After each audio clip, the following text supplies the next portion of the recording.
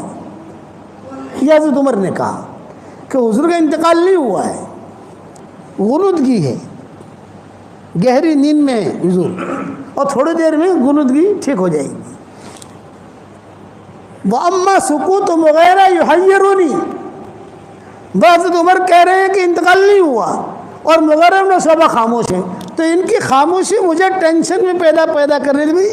ایک بول رہا ہے, دوسرا کیوں نہیں بول رہا؟ بھئی بولے تو دونوں بولے نا. بھئی مغیرہ ابن شعبہ خاموش کیوں؟ یہ بڑے آدمی ہیں.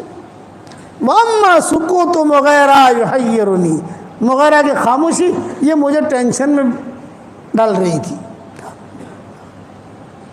یہ کہہ کر حضرت عمر تو چلے گئے, مغیرہ ابن شعبہ بھی چلے گئے. اب گھر میں اکیلی مائیں آئیں تو سب نے کہا نہیں حضور کا تو انتقال ہو چکا ہے. اب ہم ششو پنج میں باہر گئے تو باہر صحابہ تھے, تو باہر صحابہ نے حضرت عمر سے پوچھا کیا حال ہے حضور کا, کیسے طبیعت ہے؟ یہ فرمایا کہ بہت سخت گہری نیند میں ہے حضور صلی اللہ علیہ وسلم, انتقال نہیں ہوا ہے. تو ایک صحابی نے حضرت مغیرہ ابن شعبہ سے پوچھ لیا, ارے بھی تم بھی تو گئے تھے اندر, کیا ہوا؟ تو اب مغیرہ ابن شعبہ نے کہا عمر جو سمجھے ہیں غلط سمجھے ہیں, میں جو سمجھاؤں صحیح سمجھاؤں. پھر آپ کیا سمجھے ہو کہ حضور کا یہ وصال ہو گیا ہے؟ یہ حضرت مغیرہ ابن شعبہ نے کہا. یہ کہا صحابہ میں سب سے پہلے حضور کے انتقال کی خبر دینے والے مغیرہ ابن شعبہ ہیں. ماں ایسا کہتی تھی کہ ہم تو شش پنج میں تھے, انتقال ہوا ہے کہ نہیں ہوا, اور عمر نے منع کر دیا تو ظاہری بات ہے حضرت عمر کی بات کا اعتبار ہے. تو جب یہ دونوں باہر گئے تو ہم بھی دروازے پر کھڑے ہو گئے, کیا باتیں کرتے ہیں دروازے پر, اور وہاں صاحب آپس سے بات کر رہے تھے.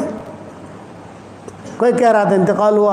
حضرت مغیرہ ابن شعبہ نے کہا نہیں بھی دیکھو عمر جو سمجھے ہیں وہ غلط سمجھے ہیں, میں جو سمجھاؤں صحیح سمجھاؤں, کہ حضور صلی اللہ علیہ وسلم اللہ کے وہاں چلے گئے. اب اتنا حضرت عمر کو سننا تھا, حضرت عمر جذبات میں آ گئے. یہ فرمایا خبردار, جس نے کہا کہ حضور کا انتقال وہ اپنا انتقال سمجھ لے. تلوار نکال لی, حضور کا انتقال ہونا ہی نہیں ہے ابھی تک کتنے کام باقی ہیں یہودیوں کے، بے ایمانوں کے، سارے کے سارے دنیا میں دین پھیلنا ہے، یہ باقی ہے، یہ باقی ہے، یہ باقی ہے، یہ باقی ہونا ہی نہیں ہے ابھی، وقت مرے جائیں گے دنیا سے لیکن ابھی نہیں، ابھی حضور کا انتقال نہیں ہوا ہے۔ اب مغارین اور صحابہ جو ہے سہل گئے، ڈر گئے، گھبرا گئے، بڑے آدمی ہیں۔ بس یہ مضمون یہاں پر ختم کرتا ہوں بھائی۔ کتنے بجے؟ 8:30 بجنے آئے۔ یہ مضمون انشاءاللہ بعد میں پتہ نہیں کیسے شروع ہوا ہے مضمون، بعد میں سنائیں گے، ہمیں ہمارا 2 گھنٹے کا سفر بھی ہے بھائی۔ اب آپ لوگ، اب جب بھی اللہ مجھے دوسری مرتبہ لائے تو خالی یہاں تک کہنا، یہاں تک کہا تھا تم نے، تو بعد میں آگے بیان کریں گے انشاءاللہ۔ اتنا لمبا مضمون ہے، پھر کیسے حضور کا انتقال ہوا، پھر کیسے جو ہے جنازے کی نماز پڑھی گئی، سب کیا۔ میں تو آپ حضرات سے ایک درخواست کرتا ہوں، میں آپ سے کچھ ہدیہ لینے آیا ہوں، مجھے ہدیہ دو گے بھائی؟ دیکھو آواز ڈھیلی پڑ گئی، ارے ہدیہ دو گے کہ نہیں دو گے؟ دیکھو ہم چندہ نہیں مانگتے، میرا کوئی مدرسہ نہیں ہے، کوئی چندہ نہیں مانگتا، لیکن ہدیہ ضرور مانگتا ہوں، دو گے بھائی بتاؤ؟ بس میری درخواست یہ ہے کہ جب بھی میرے سبق سنو یا جب بھی میرے بیانات سنو، میرے لیے دعا کر دینا، اتنا تو کرو گے کہ نہیں؟ ایک بات یہ ہوگی۔ دوسری بات یہ ہے کہ میں آپ کو ہدیہ دینے آیا ہوں، 10 مرتبہ سورہ اخلاص پڑھ لو تو جنت کے اندر ایک محل تیار ہو جاتا ہے۔ آج کل میرے شاگردوں کو کہتا ہوں 313 مرتبہ سورہ اخلاص پڑھنے کی عادت ڈالو، 31 بنگلے جنت میں تیار ہو جائیں گے انشاءاللہ، اور کوئی انکم ٹیکس والا آپ کو فون نہیں کرے گا۔ تمہارے 20 نگر میں تو انکم ٹیکس والے بہت آتے ہیں نا کہ بھائی صاحب تم تو اتنے پیسے کہاں سے لائے تم؟ 313 مرتبہ سورہ اخلاص پڑھنے کی عادت ڈالو تو انشاءاللہ 31 بنگلے جنت میں تیار ہو جائیں گے، اور 104 مرتبہ قرآن شریف پڑھنے کے برابر اللہ ثواب دے گا۔ ایک ہدیہ تو یہ ہے۔ دوسرا ہدیہ یہ ہے 313 مرتبہ درود شریف پڑھو، شارٹ والا درود شریف، صلی اللہ علیہ وسلم، صلی اللہ علیہ وسلم، صلی اللہ علیہ وسلم، 313 مرتبہ۔ تیسرا ہدیہ ہے 313 مرتبہ استغفار پڑھو، اللہم اغفر لی، اللہم اغفر لی، اللہم اغفر لی، جلدی پورا ہو جائے گا انشاءاللہ۔ اور چوتھا ہدیہ اب نیا شروع کیا ہے، 100 مرتبہ سورہ فاتحہ پڑھنے کی عادت ڈال دو۔ جتنی دعائیں قرآن حدیث میں آئی ہے سب سے اہم اور جامع دعا سورہ فاتحہ میں، تو 100 مرتبہ وہ 4 ہدیے سمجھ گئے بھائی۔ 313 مرتبہ سورہ اخلاص، 313 مرتبہ درود شریف، 313 مرتبہ استغفار، اور 100 مرتبہ سورہ فاتحہ۔ اس کے بعد انشاءاللہ اللہ تعالیٰ سے جو مانگو گے اللہ آپ کی دعا قبول کرے گا، مرادیں بھی پوری کرے گا، اور انشاءاللہ مرنے کے بعد اتنے سارے بنگلے ہو جائیں گے کہ آپ کہو گے کہ یار بنگلے بنگلے ہیں۔ صحیح حدیث میں ہے یہ چیزیں۔ حضرت عمر سے حضور نے کہا تھا، عمر 10 مرتبہ سورہ اخلاص پڑھ، جنت میں اللہ ایک بنگلہ دے دے گا، ایک محل دے گا۔ حضرت عمر نے کہا 10 مرتبہ پڑھوں جنت میں ایک محل؟ آپ نے فرمایا ہاں۔ حضرت عمر نے کہا بہت محل بناؤں گا۔ آپ نے فرمایا بنا جتنا بنانا ہو تجھے۔ تو یہ آپ لوگ شروع کرو گے انشاءاللہ۔ اس کے بعد اللہ تعالیٰ سے دعائیں مانگو، جو بھی حاجتیں ہوں اللہ تعالیٰ سے مانگو۔